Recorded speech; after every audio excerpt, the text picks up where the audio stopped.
Hey guys, Bob Morreale here with the Tuning School, and today we're going to show you how wideband O2 sensors are made right here in America. Follow me.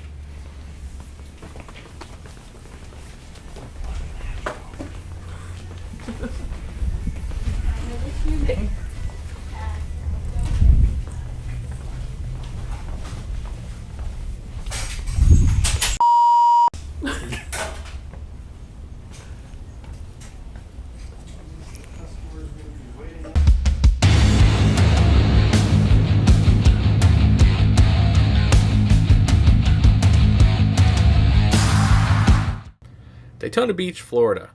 Well, it's a place that's known worldwide for spring breakers, massive partying, bike week, beautiful Florida beaches, and well, that's about it.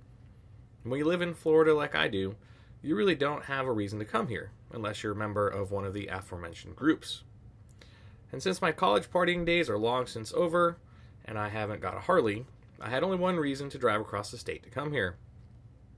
I was sent on assignment to make a technical video to show you how wideband O2 sensor kits are made at a successful company called Daytona Sensors. They make everything from wideband O2 kits to progressive nitrous controllers and turbo controllers, and lots of stuff in between. So I hopped into my F-250, drove across the Sunshine State, and began looking around. And when I arrived, a strange feeling hit me. It dawned on me.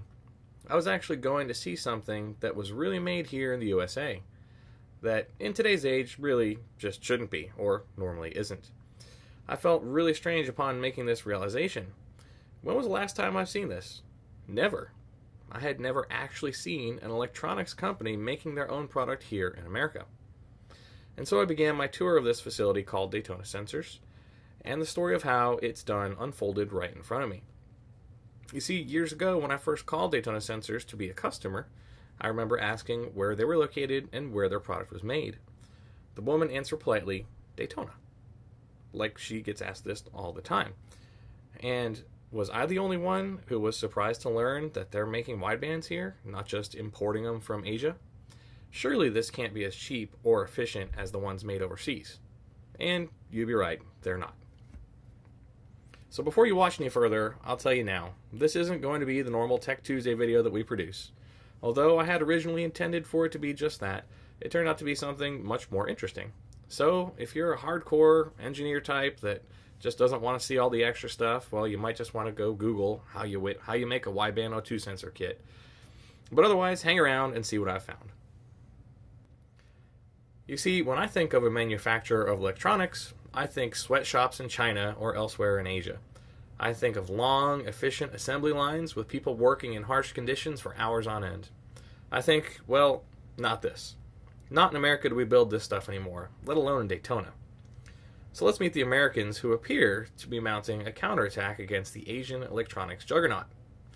Juggernaut, how did we let it get to this point anyway? So let's start with Carrie. Carrie is what we would call a natural in front of the camera. And yes, we're still debating whether or not she's actually Melissa McCarthy's stunt double. Or maybe Melissa is her stunt double. I don't know. Time will tell. Either way, Carrie's job roles are many, including building the new widebands, testing them, even repairing the returns. And after getting a tour of the facility, she walked us through the entire process of how the widebands get made, but not before we got to meet the rest of the crew. Meet Hector and David. Hector is the friendly sales guy and tech guy who wears the funny t-shirts in the company. You know, we've all seen them and we all have them. Every company really does have one. Hector leads the office when it comes to selling people what they really need and what would really work for their applications. Hector alone isn't an entirely unfamiliar sight to us in what he does, only in where he does it. You see, Hector actually answers the phones when you call, but he does so here in America. That's your first sign you might be buying from an American company that's actually run entirely here in America. They answer the phones here in a friendly American voice. And then we have his sidekick here, the young David, who is an aspiring young CEO. Not a CEO yet, but that is his aspiration in life, from the best that I could tell by talking to him. But he currently works in shipping, so he's got a ways to go. So what does a young, aspiring CEO do while he's waiting to climb the corporate ladder? He makes boxes. And lots of them. This leads us to the meat of our film. The heart of production here in this American comeback story has to be the producers who are doing the work to make these things. And that brings us to Carrie and Margie. So you see, Margie is also not who you might imagine to be part of this all-American hand-selected crew fighting for this American comeback. Margie loves what she does, and maybe that's because she enjoys working with her hands, as she does mostly in her off time too, when she does things like crafts and quilts. I thought it strange at first, but then I realized all the clues were there. She likes working with her hands, and she's very detail-oriented. She's perfect for the job of assembling these widebands. And so now let's walk over to Carrie so she can introduce us to how they actually build these widebands.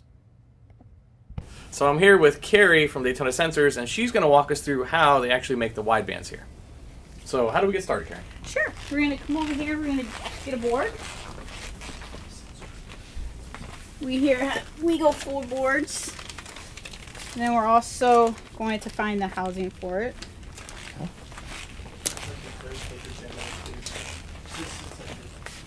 Which is right down here. We're going to get all of our supplies before we go back to the table. Is it ready to try printing something? Oh. Alright. So now we have all of our supplies.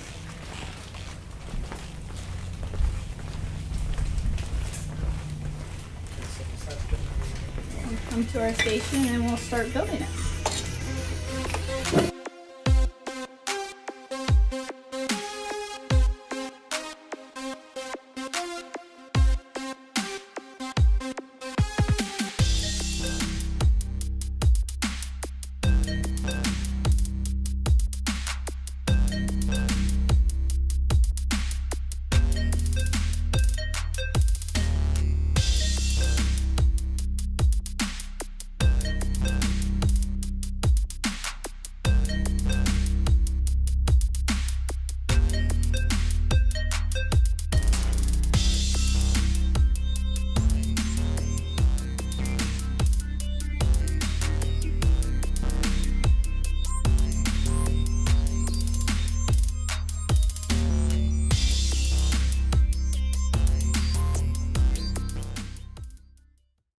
Alright, so they come in with the wrong end on them, so we have to go ahead and put our end so it fits to the WEGO harness.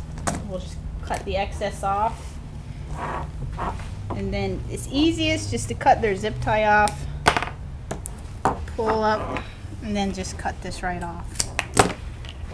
And then it's back exposed, and then put the zip tie back on.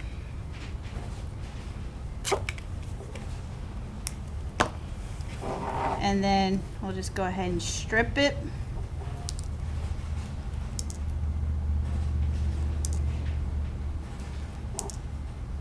And we'll come do our crimper over here.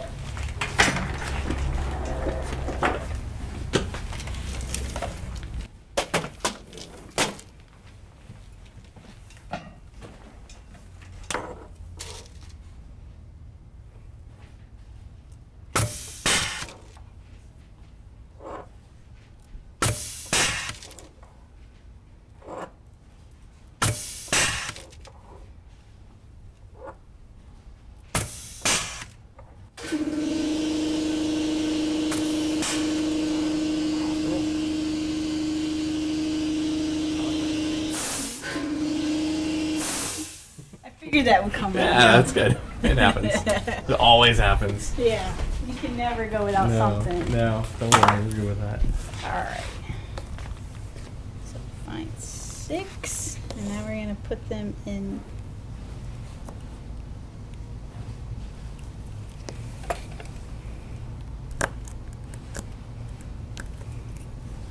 You want to make sure they go in past the tabs that are in there. Oh, neat. Yeah, locks them in there.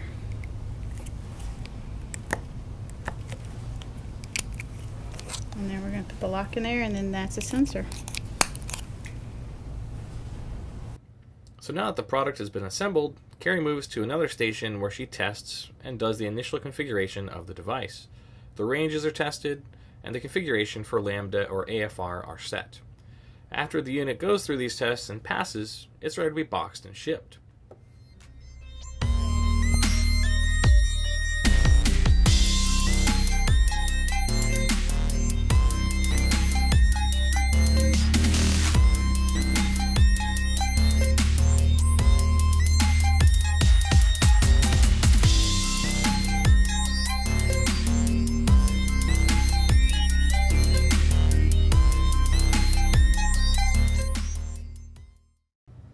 Which brings us to Brenda and shipping time here at Daytona Sensors.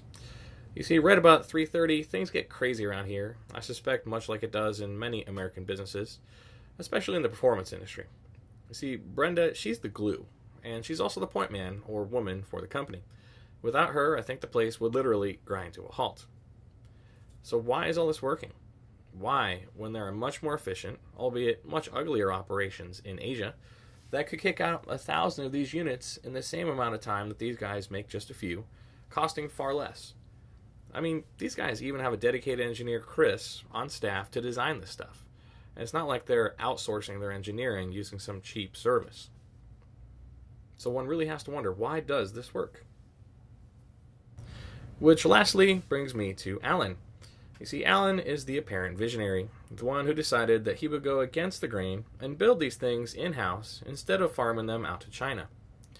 Alan wasn't here during our filming, but this gives us reason to come back again later and check up on their progress. However, their idea of bringing Made in America back to reality is quite clear in this place, even if the people carrying out that plan are not who you would think, or if it's not quite as efficient or standardized as you would think it would have to be in order to be competitive in the marketplace with their Asian rivals. So as a nation, we have to ask, where are we going? What will drive us there? And what will it be like when we get there? Is it really what we want? Is it the future we want? So I'm offering up the experience that I've just had as an invitation to you, the American business who's currently exporting your jobs overseas. If such a change can be made, like was done here in Daytona, as little as this is, and it is a change to the market, and it can be successful, then the benefits to our country can be huge. And by God's grace, I believe it can be done. So I'm asking you, whoever you are that's in charge of your business, to bring it back to America. Please. Don't be afraid to fight for your country's prosperity. Thanks for watching.